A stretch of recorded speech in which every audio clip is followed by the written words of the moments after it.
welcome back to Keeping Up with Jones Hour. A little different this time. You might notice that I don't have my compadre with me. So if I look out of sorts, it's because I feel out of sorts. Shout out to Dustin, who's getting a colonoscopy right now, by choice, not by requirement. So that's weird, but it's fine.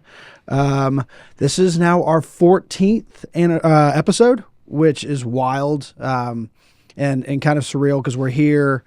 3 years ago, actually, we were sitting in this exact office.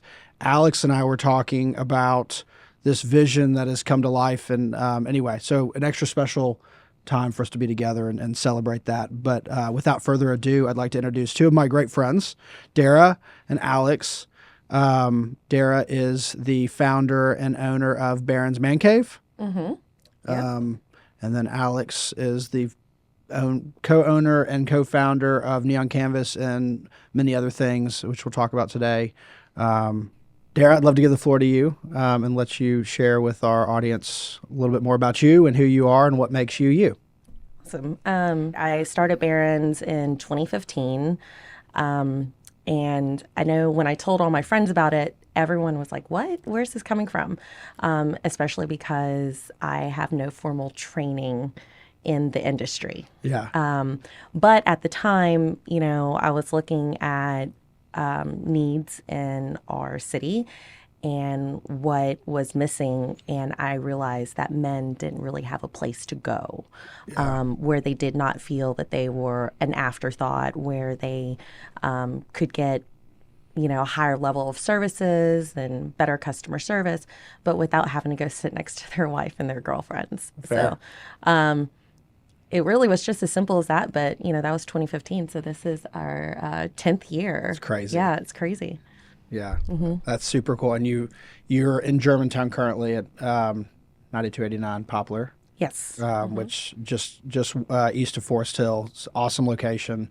I guess before jumping into what's next, I'll throw the mic to you, Alex, and then we can circle back to.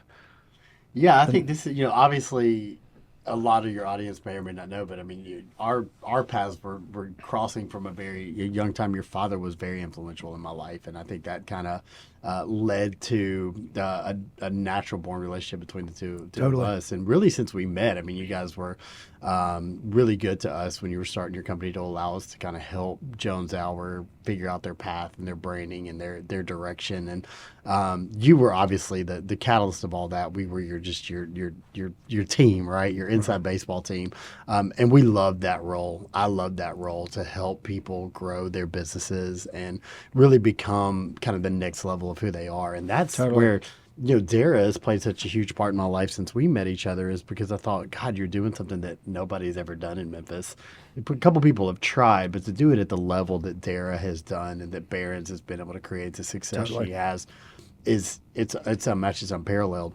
And we talk a lot in my world. I grew up in the restaurant industry. I come from the service ilk of Russ Graham and Tom Powers and Ben Brock of Flight, Restaurant Group and Amerigo. I mean, these institutions in Memphis kind of raised me up and taught me what I know about what I call guest service, right? And so the difference between customer service and guest service is a guest is someone you allow in your home, right? And it's like the mi casa, su casa, where, whatever you want, get in the cupboard, do whatever you want. I mean, there was a time I remember it was like, if a kid wants milk and we don't have it, go to Kroger and get it. Totally.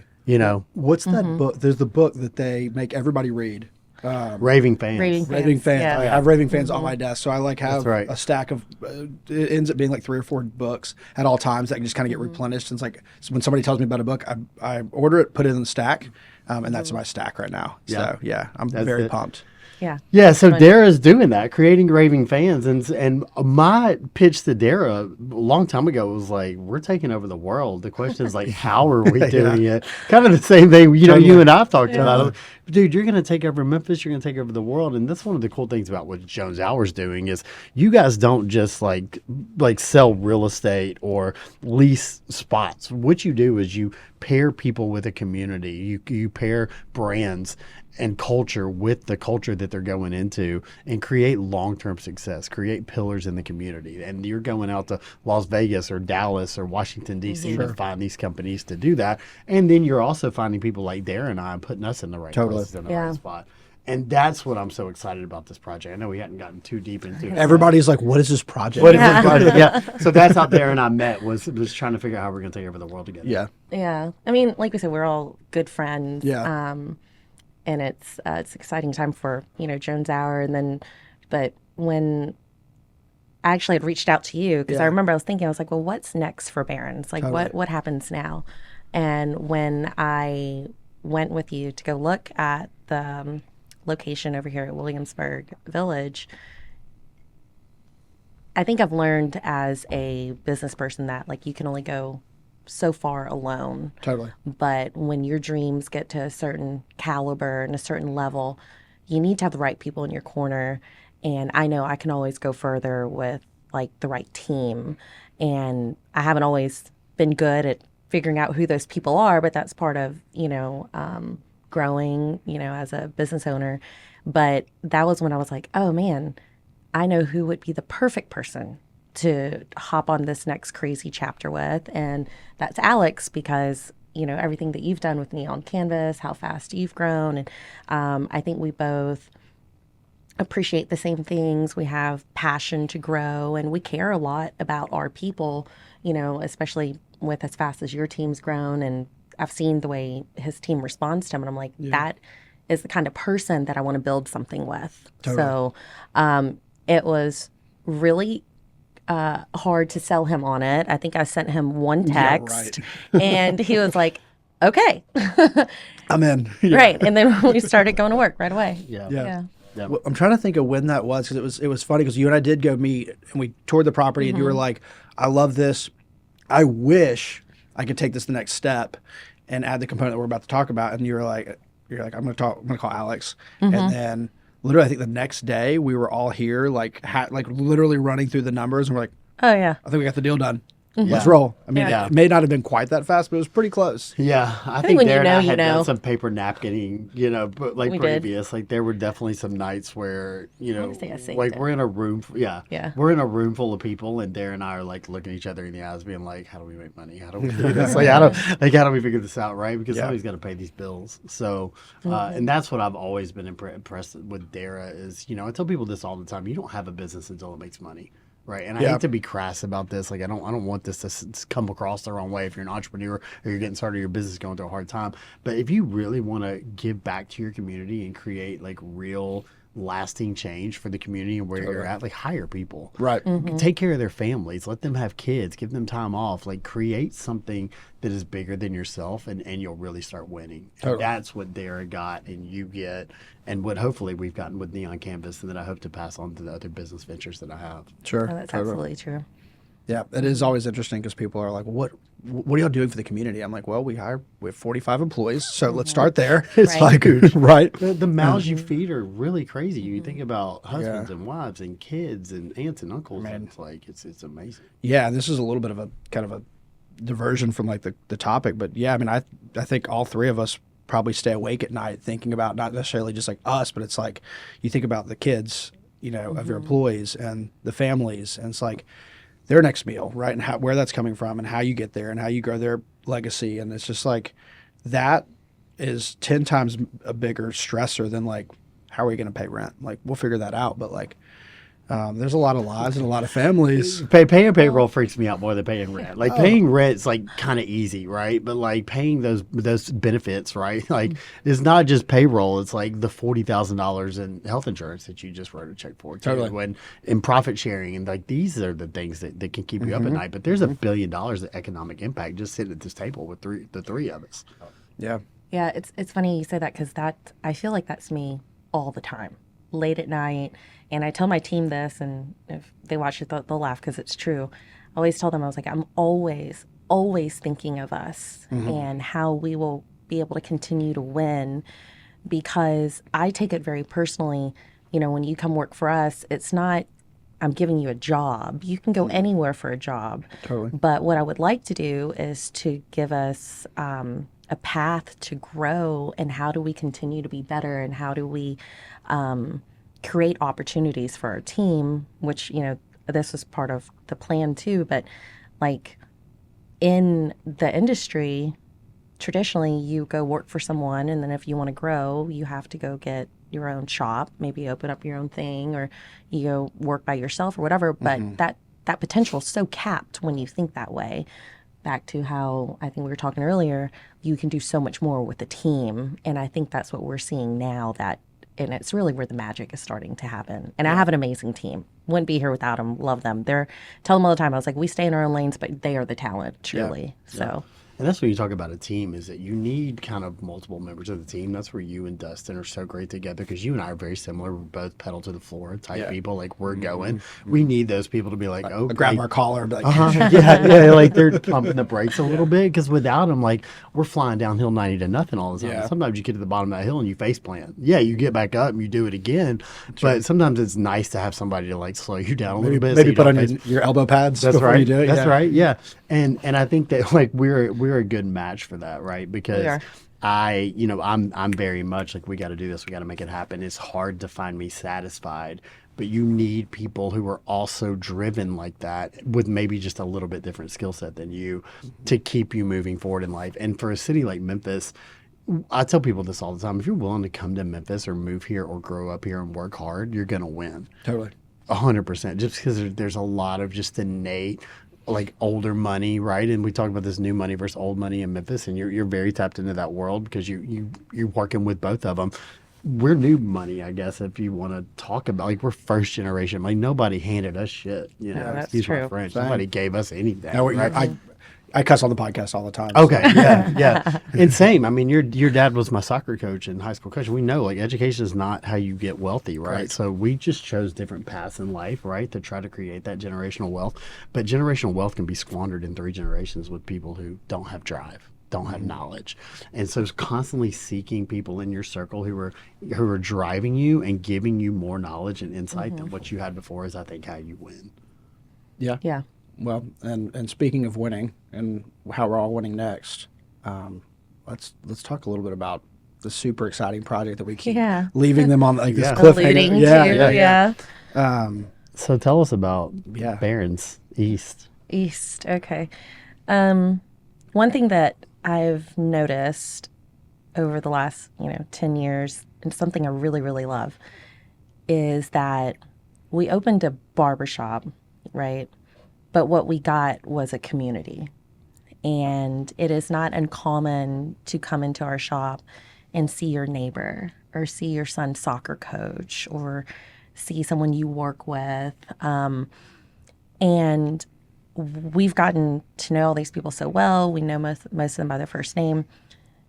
And I was like, how do we take this and continue to build on this, but we don't cut off the fun once the appointment's over? And I always tell people all the time, I was like, you don't have to leave when your appointment's over. You want to sit here, that's fine. We close at this time. Just before then, you're fine. But I was like, how do we do this? And one of my lifelong dreams, honestly, because I'm such a fan myself, is to have a speakeasy, essentially a secret bar place where you can come together and have some fun. Meet people, let loose, whatever it is. But the cool thing about, the speakeasy is, like, you don't know that it's there. And that was when we looked at that space, I saw one that would have been the perfect size for a barbershop. But then the one next door, the one I really wanted, I was like, well, that's too big for a barbershop. But that would be the perfect front for what would be a working barbershop. But then to have a hidden speakeasy, or we're calling it kind of like a social club too, hidden behind the front of that barbershop. Social club, it's Yeah. Awesome. So I was thinking, I was like, okay, that's how we create this sense of community and take it further. Totally. Right? And Alex, I know he's at Neon now, but I know in his past life, he worked at Flight and was in that bar business. And we both, you go to speakeasies all the time too. Like we search for them. Yeah. Which was really fun because we went on a R&D trip to New York earlier this year. I'm glad y'all made it through that. That was hard work. We barely landed that plane. Yeah, we barely landed. But no, so I was like, okay, let's do that.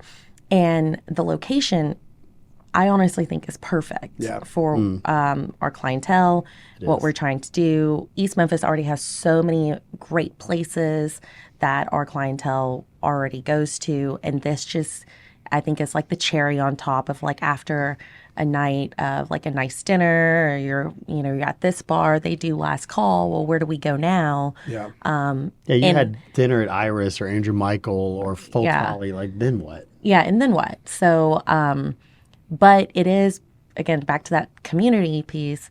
It's a if you know, you know. Yeah. You know, and I think that part will be exciting. And the way that we've approached the speakeasy experience is we're going to bring in everything that everyone loves about Barron's on the barbershop side, like attention to detail, customer service, quality. But then, Alex and I travel a lot, and we wanted to bring some of that back to Memphis too. And we've used it as inspiration for our design that we did with LRK.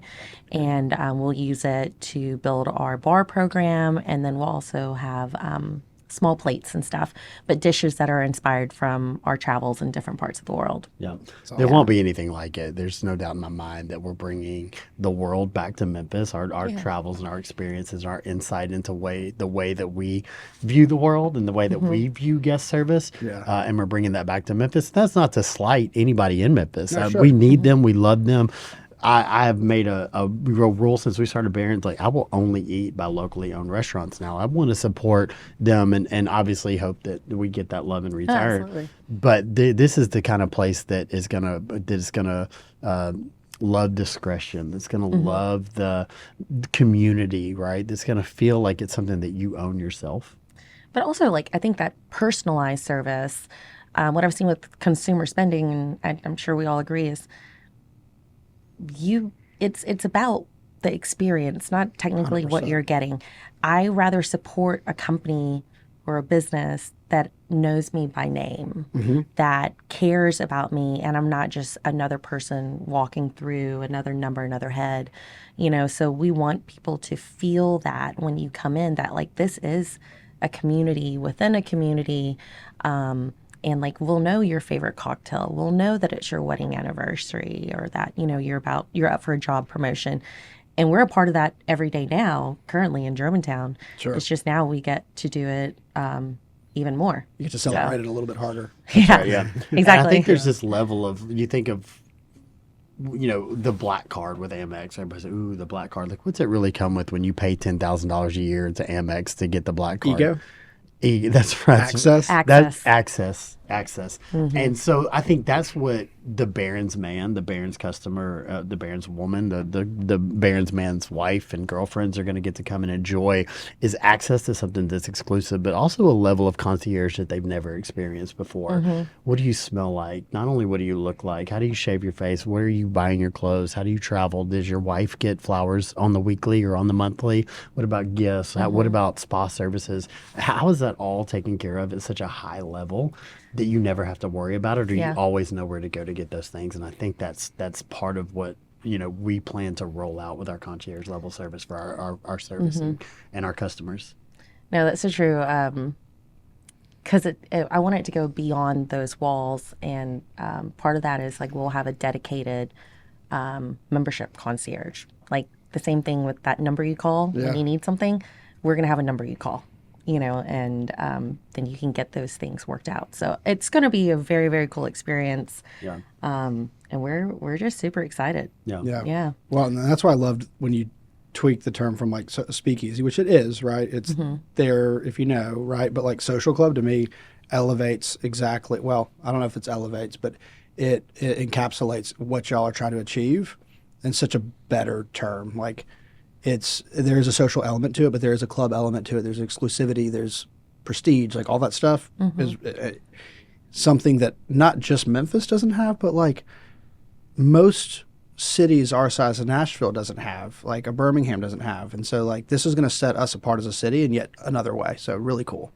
Thank you. Thank you. Yeah, We're very excited. And we feel like that's a place that you can come and feel safe, feel welcomed, and that like, hey, if I'm going to go have a night out, this is a place I can spend till 2:00 in the morning and have a ride home. That's going to be convenient for me and safe. Even if we talked about this before, like business doesn't just have to happen on the golf course. Business can happen in the barbershop. Sure. But again, if you know, you know. Yeah. So if you are a part of a member, right, you have access to us. And I mean, imagine bringing your clients, you know, somewhere to work a deal where you know that there is going to be a level of service to impress. There's going to be, you know, discretion again. I just think that's what makes it really cool. Totally. Because it's not just a cocktail bar or a late night bar, but you can come in, you know, in the afternoon and That's right. close the deal. And if your net worth is truly your network, I mean, this is the network you're gonna want to be networking in. I mean, Sure. that's you know, if your sights are set on right, like how do I? If you're some of the three closest people around you, Correct. Where are the places that you go to level that up to and improve that sum? And Barron's is obviously going to be at the top of that list. Yeah. Cool. So what's next? You'll have. We got to get this place built. We've got a great that's a good contractor. first step. Yeah, Yeah. Jeff, and great partners in Boyle, and Yeah. you guys Yeah. what you're doing for us. So that's been awesome. So there's 6, 7, 8 people in there every day. It's moving quickly, and the It's goal moving is to have it open in the next 2 to 3 months, certainly before May. You know that. And I would say after, I don't know if you're asking about what's next after East Memphis. Sure. Yeah. But you know, I think when I made the decision to honestly recommit to Barron's and Yeah. continue to grow our brand, the thing was like, how do we build? And this is going to be funny because he's a big Marvel fan, but I was like, how do I build my team of Avengers? Essentially, you know, that includes you too. Like, how do I build this team of Avengers where like everyone's got their superpower? We're going to bring it together and we're going to make this thing incredible. And one of my close friends as well is Richard Smith, and Richard's a big Marvel fan. I don't think that's a secret, but when I reached out to him, he said something to me like, obviously he's involved in a lot of stuff, and he obviously, you know, he doesn't have to do this whether we're friends or not, but he said something to me that I just thought, I was like, man, I was like, I want everyone in Memphis to look at our city that way, because even though we travel and we want to bring things back, I'm from Memphis. Yeah. I'm a Memphian. I'm a Memphis Tiger. You know, I bleed blue. I want to give back. And I do think that so many great things about our city is overlooked. And, Totally. you know, one thing he said was, he said, if we want Memphis to be great, you know, we need to reinvest in it. We need to make it great. And I think that's a big part of why he wants to be a part of it at all, is he's like, Memphis deserves great things, and this is awesome, and we need something like this. But, you know, I would want everyone, if everyone in our city felt that way, right?